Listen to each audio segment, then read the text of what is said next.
as we speak. I'm pretty sure every real estate agent in the Park City, Salt Lake City area is giving Logan Cooley a call. Why? Because he's $80 million richer, and his boss, Ryan Smith, says, buy a house. You're here for the long haul. All that and more coming up on SLC Puck. So cue the music. Here we go.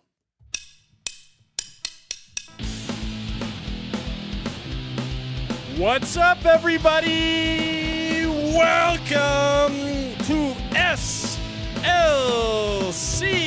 The C stands for Cooley Puck. I'm your host, Austin Facer.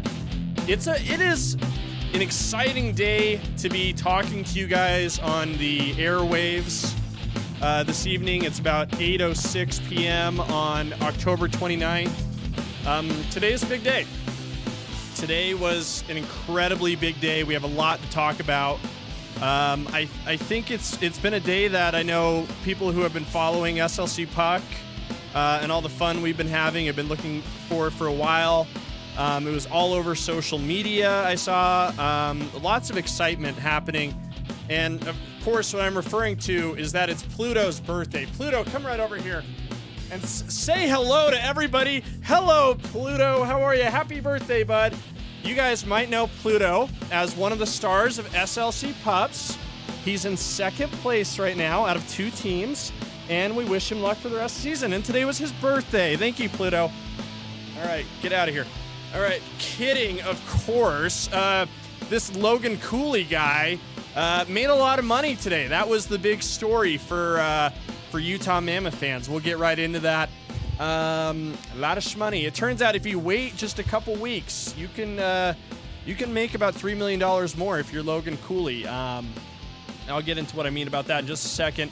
We'll look at the best young line in hockey. We'll recap spooky season as well. And we'll look ahead to the next stretch of games for the Utah Mammoth. But hey, if you like what you see, you want more of what you see, I'll tell you what you can do to be a part of it. Oh, there's my sister, Sam. I accidentally switched to Sam Cam. There you go. Hi, Sam. Sam, real quick, what do you think of the show? Just thumbs up or thumbs down. Okay, great. See, now we made that smooth, and we'll transition away from you. And we'll go to BigTuskEnergy.com. That's where you can get all this dope Utah Mammoth fan-inspired merch for fans who know what they're packing. This hat in particular is a fan favorite. I had one of these and I threw it onto the ice after Nick Schmaltz scored his hat trick a couple weeks ago. That was a lot of fun, and now I have a new hat that'll be arriving this weekend. So if you guys want a new hat, that'll be arriving in a future weekend. Go to BigTuskEnergy.com to purchase one there. But yes, the story of the day is not Pluto's birthday, although there was a lot of excitement around the house for that. The big story of the day was that the pressure's off now. Like we don't have to worry about losing Logan Cooley for a long time. Talks of his potential extension, were on the table basically from the moment the season ended in last April through the summer, and then a little bit into this season. Reportedly, Logan Cooley turned down an 8-year, $77 million extension on October 6th. 23 days later, he officially inks an 8-year, $80 million contract, $10 million a year for Utah's young star who's been on an absolute tear lately. The list of guys who make $10 million annually in the NHL is a very short list. $10 million and up. Leon Draisaitl currently has the richest contract in hockey. The Kirill Kaprizov's contract doesn't go into effect until next season, but he's making 17. Leon Draisaitl makes 14. A few guys making 13. Jack Eichel, Austin Matthews, Nathan McKinnon, Connor McDavid, Mitch Marner. They're in the $12 million range. A few more stars in the $11 million range, including Artemi Panarin, Elias Pettersson, Igor Shesterkin of the Rangers, not all of the Rangers, but William Nylander of the Maple Leafs, David Pastrnak of the Bruins, And you go down the list, right? A lot of impressive names on the list. A lot of guys who were impressive at one point and earned themselves a big contract. And now Logan Cooley finds himself in the double-digit $1 million AAV class. He will have the richest contract on the team next season. And it was an exciting moment for the entire franchise. If you were watching the game last night between the Mammoth and the Oilers, one, you probably were sad that the winning streak was snapped at 7. The Mammoth lost that contest to the Oilers. Score was 6-2. Is that right? 6-2 for the reigning Western Conference champions. 6-3, excuse me. 6-2 or 6-3. I know. Regardless, they lost. Here, just so I have peace of mind. Let me remember what the score was. 6-3. Thank you. I almost shorted the Mammoth 1 goal, but the Oilers doubled up on them in Edmonton. I have some thoughts on that in just a second, but that was one thing you were probably sad about if you're watching the game, was the outcome of that. Still, I thought the Mammoth had a terrific stretch through the end of their games in October. They don't hit the ice again until November 2nd, or the end of stretch of their games in October. Excuse me. I'm getting a little tongue-tied here. I'm a Penguin, for crying out loud. You guys might be thinking, like, why are you a Penguin, Austin? And the reason is because we're celebrating a guy who came up, started playing hockey in the Penguins program, the Penguins youth hockey program in Pittsburgh. That's Logan Cooley. So this is my tribute to all the great work that the folks in Pittsburgh did to give our new star a great start in his hockey career. But anyway, like I was saying, if you were watching the game last night on Mammoth Plus, SCG Plus, you probably noticed a little event that was going to start this morning at 9. You were probably like, what the heck is that? And there was all this talk on social media. They're like, oh, what could it be? Are they announcing a third jersey? Are they announcing Winter Classic Stadium Series? Are they frickin' announcing Logan Cooley's extension? It turned out to be the latter. It was the last one there. Logan Cooley's extension was the story, and it was such a happy moment for the franchise. Logan Cooley obviously thrilled out of his mind, as I imagine anyone who just became $80 million richer would be, especially if they were just 21 years old. He was joined by Bill Armstrong in the press conference, Ryan Smith. It was a really joyous event. I think we will have another press conference eventually, to announce a Frozen, I almost said Frozen Fury. We used to do those. Remember those? A Winter Classic or a Stadium Series.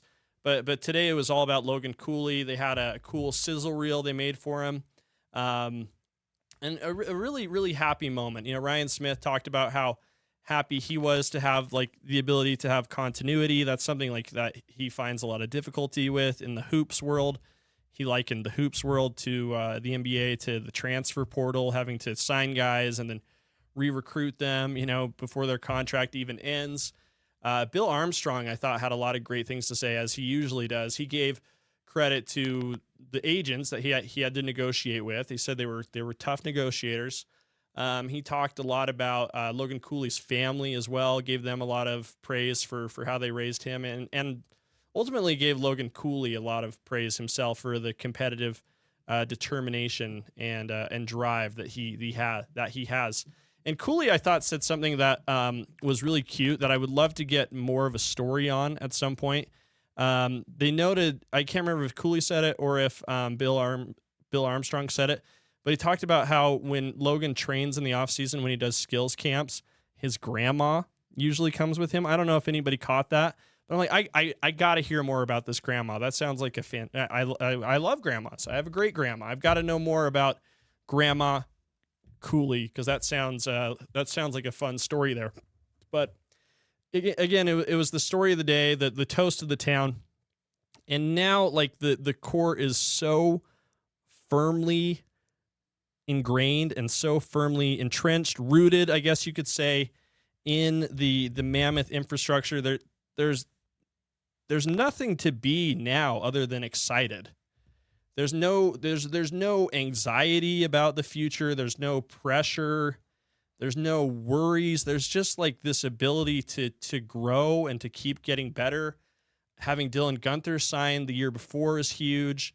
JJ Peterka inked a 5-year deal the second he was traded to Utah, and those guys are playing pretty darn well. If you haven't heard, right now I'm looking at the best lines in hockey here.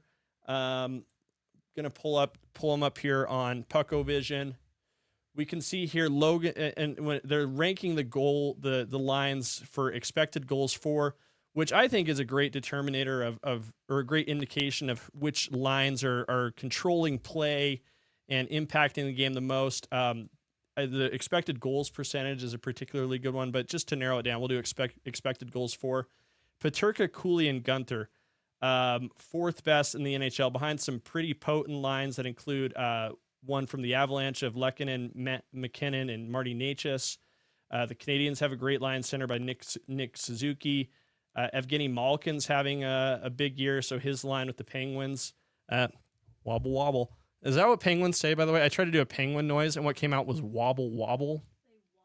They do waddle. I don't know why I thought wobble was... I'm looking off camera. They're laughing at me. I don't. Excuse me. I don't know what penguin noise penguins make. How about that for a hit song? What does the fox say was a good one? I could record. What does the penguin say? Hey guys, real quick. Just want to say, if any of you have lost your hat because you threw it onto the ice after Nick Schmaltz's hat trick the other night, I know the place to go to get a new hat. I got to get one of these myself. I threw my lid onto the ice the other night. I'm going to go to BigTuskEnergy.com to get me a new hat. The Big Tusk Energy Utah hockey inspired snapback. This guy right here. It's got the script logo. It's got the SLC Puck branding on the back and a little woolly creature on the side. This is a great way to go. It's a great way to show your Utah hockey love and to let everybody else know what you're packing at the same time. Big Tusk Energy merch is a great way to support SLC Puck. Lots of great stuff here as well. Hats, t-shirts, beanies, blankets, and all the original fun from the SLC Puck collection as well. So head to slcpuck.shop or bigtuskenergy.com. Great way to support the show. Now let's get back to it. Wobble, wobble, apparently. But hey, anyway, back to what were we talking about? Hockey, right? The Peterka, Cooley, Guenther line. Fourth best in hockey when it comes to expected goals for. These guys are potent. It's a lot of fun. The speed with which they play is so electric.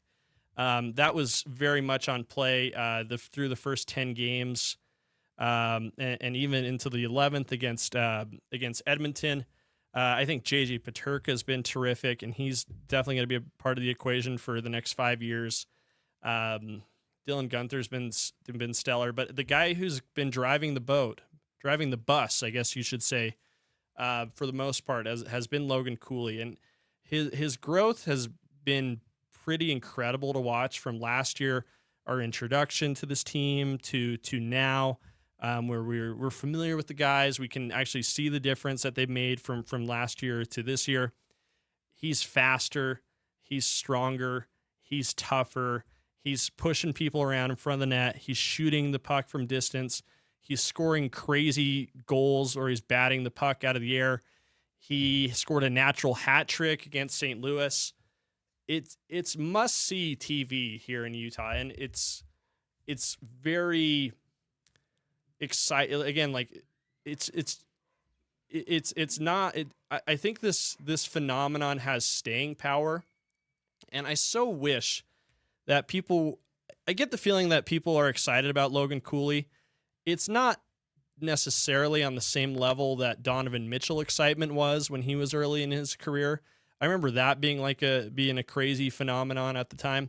I think Cooley mania should be just as big, because this guy has a chance to be one of the best hockey players in the world at some point in his career. I really think that's true. I think when you compare what he's doing to other players his age, and certainly his draft class, there are many people, and I think it's almost a foregone conclusion, almost unanimous at this point, that Logan Cooley would have been the first overall pick if they could do a redraft nowadays. He was picked 3rd overall by the Coyotes in the 2022 draft. He's still so young, and he's so good. And now that he has the weight of contract negotiations, of playing for a big deal off of his back, he's playing much better. I thought that was another interesting takeaway from the press conference this morning. Bill Armstrong started by saying, we've had this deal signed for a little bit. We've just been so excited to tell you guys about it. If you're wondering when we signed it, you may have noticed that, some pressure was lifted off of him before his hat trick. So to me, that's Bill Armstrong saying in a cheeky way they signed this deal before the St. Louis game on October 23rd. So Logan Cooley's been inked, I guess you could say, for almost a week now with the Utah Mammoth with a big 8-year contract extension in his pocket. And now that the pressure's off, again, I just said it before, there's nothing else to feel but excited. Like he and Dylan Guenther are going to play together on the same line probably for years to come. He and JJ Peterka is probably going to be in that mix as well. There's no reason why they would switch that around. They call that the kid line. Eventually they're going to call it the big kid line. And then they're going to call it the frickin' holy mother of pearl. These guys are out of their frickin' minds.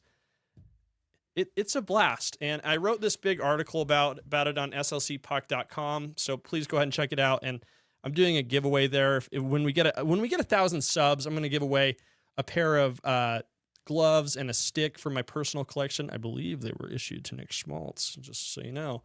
But I think we're going to see something really incredible happen here. You can see these are statues of Dylan Guenther and Logan Cooley erected outside of the Delta Center.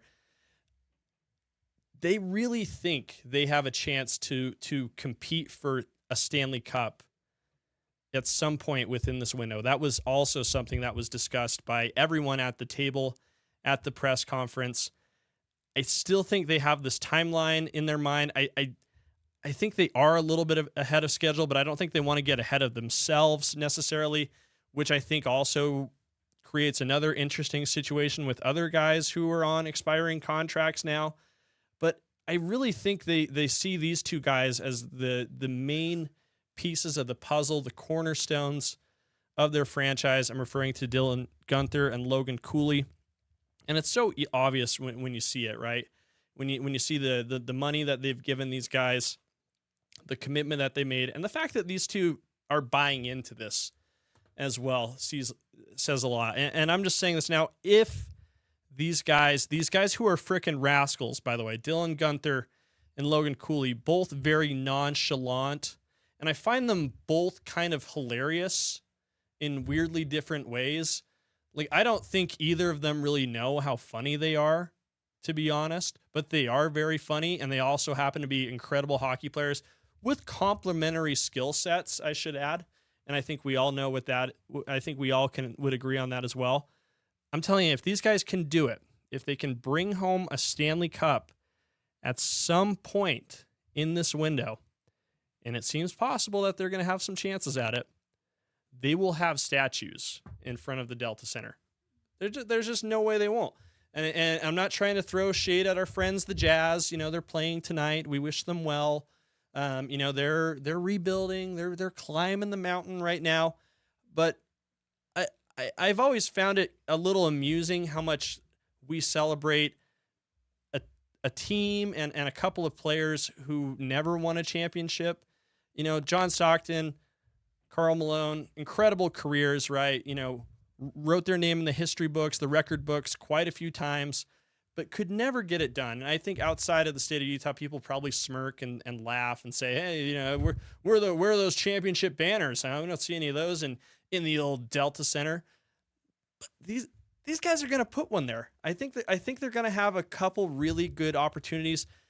It was interesting to hear Ryan Smith talk about this in the press conference too. He's like, we're not just going for one crack at a championship. We're going for multiple attempts, which makes a lot of sense, right?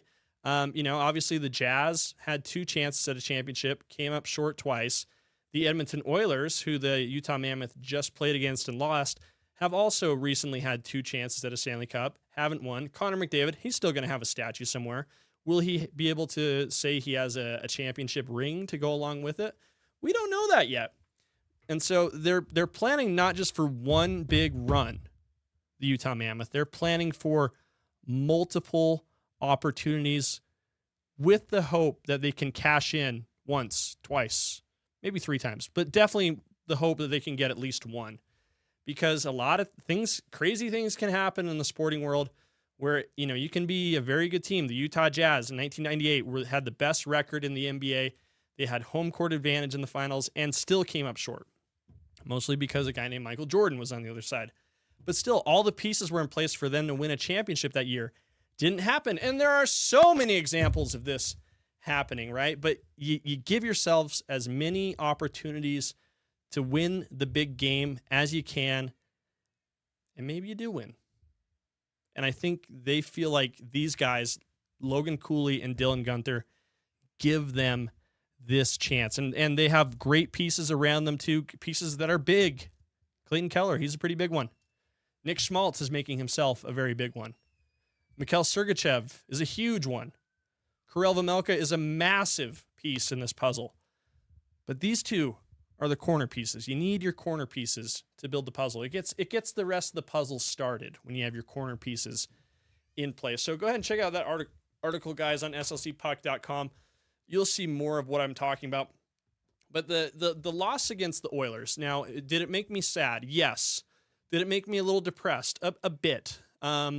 Mostly because I had forgotten what it tasted like to have to swallow a loss. It had been so long. The Utah Mammoth hadn't lost since October 13th when they lost in overtime on the road against the Chicago Blackhawks. So they went over 2 weeks without a loss. Very impressive. Very nice. Still, we wish they could have extended their winning streak to 8. 8 is great. It's a nice round number. But 7, we were still in 7th heaven, as we said last episode.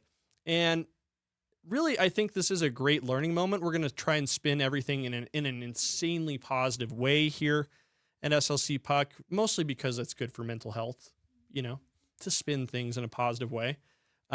These guys, the Mammoth, got a look at the class of the Western Conference last night. The team that has won the conference last 2 years has taken Florida to 7 games in the Stanley Cup final 1 year and then 6 games in the other. They saw what the next level looks like, and they have a lot of great tape to go off of and learn from. And I ultimately see this as a positive. They're going to build from this. They're going to learn from it. Hey guys, that Nick Schmaltz guy, he's pretty good, huh? He's got some magic going on with his stick, huh? And I bet those mitts have some silkiness to them. Well, if you want to find out for yourself what you can do to score yourself a Nick Schmaltz stick and a pair of his gloves, head to slcpuck.com, subscribe for free, puts all my content right in your inbox. No filler, no junk, no crap, just killer stuff every time we publish the goods here at SLC Puck. Again, head to slcpuck.com, subscribe for free. Once we hit 1,000 subscribers, someone's going to skate away with a few killer pieces of team history, some gloves, a stick from Nick Schmaltz, who, by the way, is not involved with this promotion. Neither is the Utah Hockey Club. Just saying that for legal reasons. But get to Utah. Get the Utah hockey content straight in your inbox by heading over to slcpuck.com, subscribing, entering the giveaway. Now let's get back to the show. And they're going to be better the next time they face Edmonton, which, according to my giant calendar that I have next to me, is not until March 24th. So Utah could be a completely different team at that point. Who knows? They might have made a trade or two to further strengthen the team, to further gear up for what could be an extended Stanley Cup playoff run or a playoff run this year in particular. But it was such a great stretch for the Utah Mammoth during spooky season. I dubbed it spooky season because I thought this last 5 games was going to be very difficult. I'm including the game against Colorado at home on the 21st. I'm talking about the game on the road at St. Louis on the 23rd, at Minnesota on the 25th, at Winnipeg. By the way, they won all 4 of those games on the 25th. And then the last game was spooky season, was the loss last night at Edmonton, which was last night, the 28th. And so to win 4 of 5 and secure 8 out of a possible 10 points is redonkulous, I guess you could say. We were talking before this stretch open where I said, hey, if we get 5 or 6 points in this run, woo, that'd be great. We got 8. And Sammy, my sister / co-host, brought this up, last episode. It's crucial. It's so important to stack points earlier in the season so you're not having to chase them down later in the year. We saw how difficult that was for the Utah Mammoth to do last season. Weren't able to, and we're on the outside looking in once the playoffs started.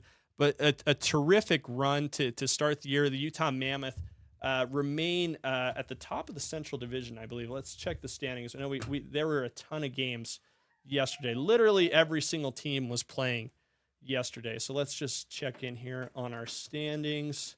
And yep, we see Utah remains the top. They're tied, I should say, top of the Central Division with the Colorado Avalanche with a record of 8-3 for 16 points. Colorado with a record of 6 wins, 1 loss, and 4 overtime losses to get them to 16 points. Utah still has a terrific goal differential, 40 goals for, 30 goals against, and they're 8-2 in their last 10 games. So things are looking really good for the Utah Mammoth right now. But again, there's some tough stretches ahead. They come home, they play the Tampa Bay Lightning on the road on November 2nd. That's an early matinee game. I will be at the game, and I'll probably have some Big Tusk Energy buttons on me. So if you'd like one, come and find me. We'll hook it up. And then they hit the road again for another difficult stretch here, playing Buffalo on November 4th, at Toronto on the 5th. So on the second game of a back-to-back, they'll face Austin Matthews and the Toronto Maple Leafs. Then they'll head over to Montreal to take on the Canadiens on Saturday the 8th, and then play another back-to-back against Ottawa on the 9th. So a Canadian road trip coming up for the Mammoth to see some teams in the Eastern Conference. But again, Ryan Smith said this as well the other day on the Spitting Chicklets podcast. The Mammoth this last week were like the toast of hockey media with their hot start. Every podcast in the hockey universe was talking about the Mammoth. Ryan appeared on Spittin' Chicklets and talked to the fellas, and he's like, hey, one thing I've learned from sports is that you got to celebrate the wins, and I think we should do that here right now. So let's give some love here over this stretch in spooky season from the 21st to the 28th. Logan Cooley led all scorers for the Utah Mammoth with 9 points, 6 goals, 3 assists. Mikhail Sergachev also had 9 points. How about that? 2 goals, 7 assists for Sergey. Schmaltz, he continued his hot streak, 4 goals, 4 assists, 8 points in spooky season. Dylan Guenther had 2 goals, 5 assists for 7 points. Kells had 2 goals, 3 assists for 5 points. JJ Paterka, 2 goals and 4 assists for 6 points. Goaltending was terrific. Karel Vejmelka was solid. He went 3-1 over that stretch. Vitek Vanacek may have had the best goaltending outing of the season with his win over the Jets, where he stopped 28 of 30 shots for a 93% save percentage. So Schmaltz, he was incredible. He's been great this season. And there was another interesting point that was brought up about Nick Schmaltz on another podcast, and it's kind of been something that's weighing on my mind as well. I've talked about this before the season started, and as the season started, that Schmaltz is probably the most tradable player on this team. I think that's still the case, and he is probably even more tradable at this point. One of the podcasts on the Daily Faceoff sort of went into the contract discussions that have been ongoing between Utah management and Schmaltz's camp. Apparently, they couldn't come to an agreement before the season. They're still at an impasse with regards to a contract extension. And Schmaltz even gave them a list of teams that he would prefer to be traded to. And apparently talks between he and the Mammoth organization and the Carolina Hurricanes were very hot at one point until Nikolai Ehlers signed with the Hurricanes. And it's going to become a really fascinating situation to watch unfold because, and my sister is sitting over here, she's a big Schmaltzy fan. No, Jordan's going to be at the game on And what's funny is that his brother is going to be at the game the other day. So, if they trade him between now and then, wouldn't that be funny? If by the time Jay Swish arrives, Nick is packing his bags and heading elsewhere. That would be quite funny, actually, to see the tirade that Jordan Schmaltz might go on before. Just for the sake of how funny that would be on Twitter, I'm almost kind of cheering for that. Just as someone who enjoys funny things that happen, like Nick Schmaltz, his value is never going to be higher than it is right now. I personally would very much understand it if the Utah Mammoth traded him. Maybe not at this point. I don't know how much they want to disrupt the chemistry. I mean, Andre Tourigny has talked about what a terrific bond he and Clayton Keller have. They've been playing together for quite a few years, stretching back to their Arizona days. But again, I think you could make the argument that trading Nick Schmaltz at this point would make a lot of sense for the future outlook of this team if he's not, because he's a little bit older. He's a little bit older than Dylan Guenther and Logan Cooley, so he doesn't necessarily fit into their timeline as smoothly, as seamlessly as a guy like JJ Peterka, who's closer to their age. So I can understand the thought process that they might have weighing their options with him. Do they sign him to an extension? Do they risk losing him in free agency? Do they trade him now so they can get some valuable pieces back? Does that take them back half a step so that they can take 2 steps further down the road? Lot of interesting thoughts into that, and I'll go more in depth on this. I'm going to research this further and come up with some thoughts, but it's an interesting situation. I don't think it's one that we forecasted would be so conflicting, I guess, at this point. The fact that Schmaltz has been playing out of his frickin' mind to start the year has complicated matters immensely or created a lot of great opportunities for the Mammoth. You could make an argument either way, and I think that if I was to guess what's going on in Bill Armstrong's mind, I think one, he'd be thinking, I have great hair and I'm 6'4", and I'm built like a brick shit house. Life is pretty good. And 2, he'd be thinking, what do I do about Nick Schmaltz? And he'd be stroking his chin, and he'd go, I don't know. Kind of an interesting thing, huh? So time will tell. We'll see. Well, anyway, thank you guys for tuning in to another episode of SLC Puck. Thanks for tuning in during October, enjoying all the fun with the costumes. I enjoy this time of year quite a bit. So costumes will be packed away until next season. We'll have some more sporadic costumes throughout the year. Don't forget to go to BigTuskEnergy.com to get some merch. Follow me at SLC Puck. I'll have some very exciting announcements coming up. I'm tinkering around with some stuff, so stay tuned for more. And we'll talk to you guys soon. Thank you so much.